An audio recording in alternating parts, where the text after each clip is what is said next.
Okay guys, now we are going to generate our egg hunter, and we also place the egg hunter in the buffer and we execute our shell code. So let's get started. We can create egg hunter with Mona module. You want to say Mona egg, and you need to specify T which for tag, and you have to say W00T, or you can also say L00T, L00T, which is root, and there you go. This egg hunter has been created, which is of 32 bytes, which is the best option when you have the less buffer sizes. You can go to Mona and OSCP and you can see there egghunter.txt. Now we need to put this tag in front of our shellcode. Okay, it has created with woot. I don't know, I have made some mistake. Okay, not a problem, we will fix this. We just need to have some tag. We will use woot only. Now I'm going to say egg hunter is equals to this one. I'm going to write a comment called tag is equals to woot. Now what I'm going to do is I'm going to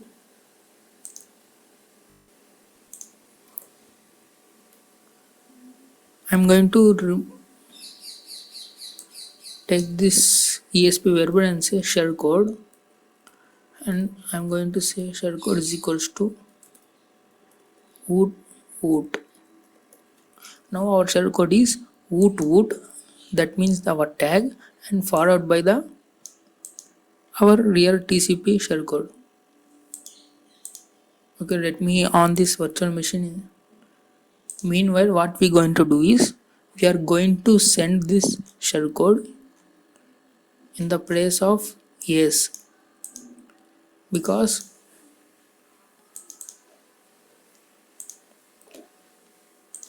our A's are 1978, and we can obviously place our shell code in some of these A's, because 1978 is the big buffer. And I want to explain some concept called, if suppose say this is ESP, and after 50 bytes, let's assume that these are the null bytes, and from here onwards you cannot place your shellcode because which is truncating. In those scenarios you can place your egg hunter here, and before ESP you can place your shellcode anywhere here. Okay guys, and then this egg hunter will search all through memory and it will execute this shellcode by itself. Now let's see it in action.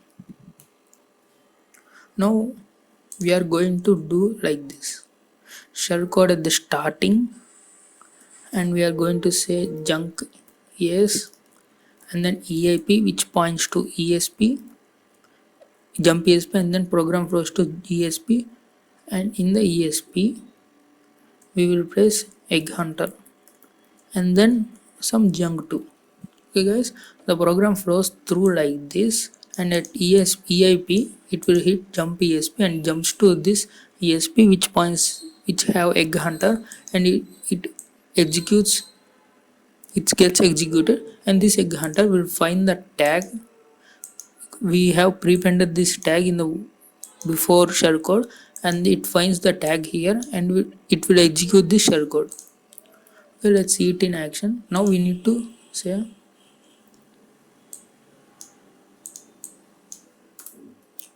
now what I'm going to do is I'm going to say junk length is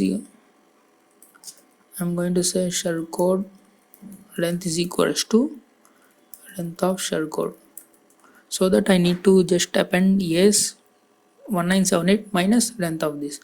Junk is equals to yes into 1978 minus shellcode length. Now it will be perfectly aligned so that EIP will still points to our jump ESP instruction. Now what I need to place is ESP plus is equals to egg hunter. I think that's everything is fine up to now. So okay, let's review what we have done. First, we'll we have to change here shellcode plus shellcode, and then remaining junk, and still EIP will point to jump ESP, and ESP which points to egg hunter. Egg hunter will gets executed, and shellcode obviously will get executed. So let us create a listener.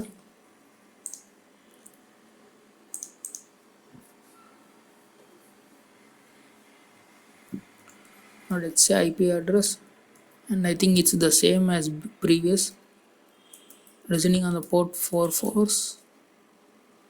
Now let's execute the exploit.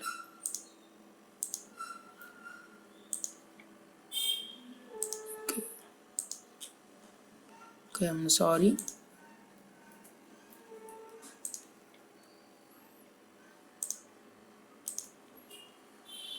Okay, there may be some error.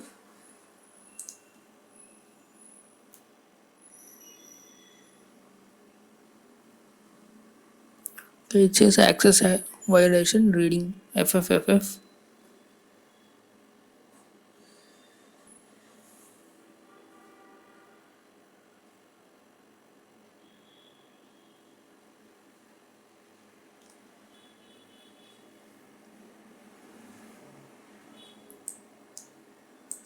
Okay guys, now this process has been failed in this executable because there are so many bad characters.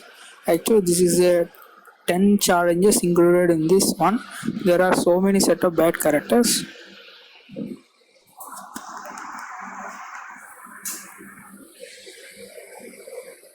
So for now I'm skipping this video, and later videos I'm going to show you in the Vern server how to execute egg hunter.